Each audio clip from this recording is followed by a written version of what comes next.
A year ago today, you were in Chicago. You knew you were going to be president, but you weren't. Right. What didn't you anticipate? What did you underestimate? What didn't you know? Well, I think the main thing is we didn't understand the rapidity of job losses in those first 3 months, January, February, March, actually starting in December.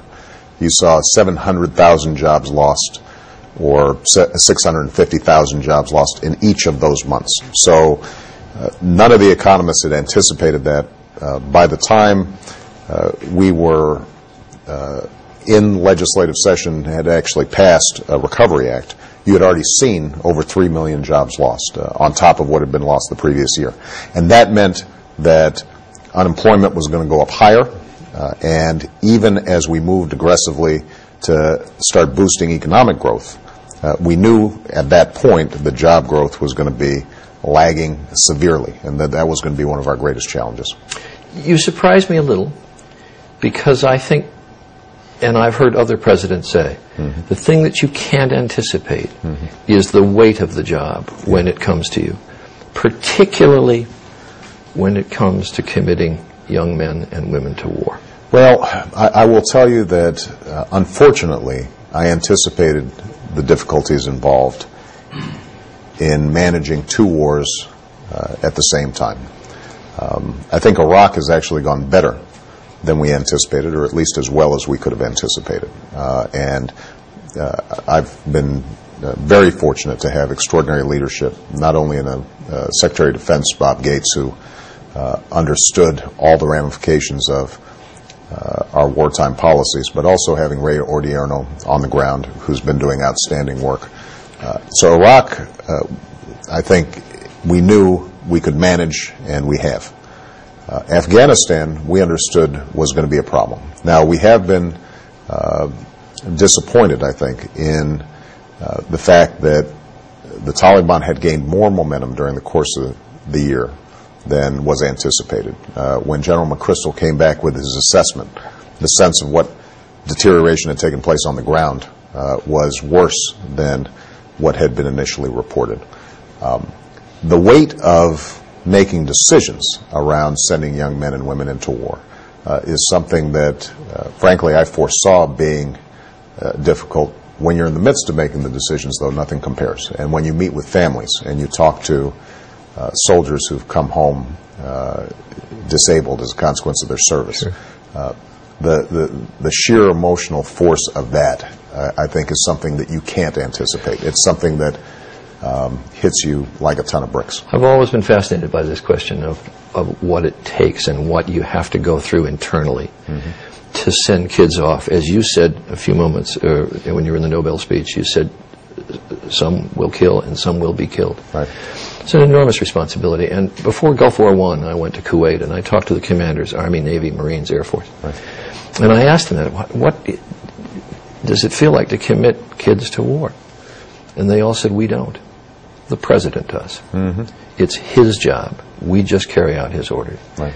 And I thought, holy God, what a weight that is on your shoulders. It is tough. And, probably the most powerful moment of my year was when I traveled up to Dover. And not only met with the families who were there in the middle of the night waiting for their loved ones to come home in caskets, but walking up the ramp of the transport plane by myself and seeing those caskets, it's indescribable. And it reminds you of the extraordinary courage and sacrifice that these young men and women are willing to make. But it also reminds you that you have this solemn obligation to make the best possible decision that you can make, and that there is an element of tragedy involved in war that is inevitable, and that was the topic of what I spoke about last week. And if you don't understand that, if you think that this is all chest beating and glory, then you're probably not making the best decisions possible. But as you went through that assessment in recent weeks, Is there a calculus in your mind? Do you have to go through it? What is this worth in terms of human life? Yes. Is this goal worth 500 lives, 1,000 lives, 1,500 lives? Does that go through your head? I don't think that you make a decision trying to weigh the value of 1 or 10 or 100 lives, because every life is precious. I think you make decisions based on an assessment of America's national security, the potential for additional lives, thousands of lives potentially being lost if we're not making the right decisions that preserve that national security. What you want to make sure of is that in these decisions, you are not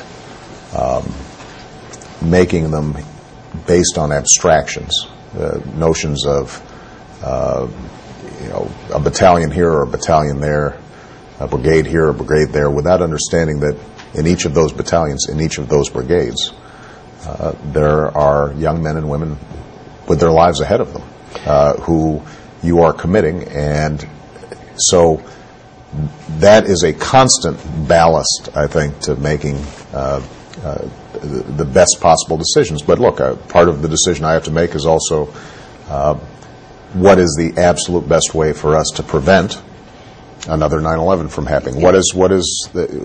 How do we make sure that that we're not in a situation in which a major American city is threatened? So all these things go into the calculus.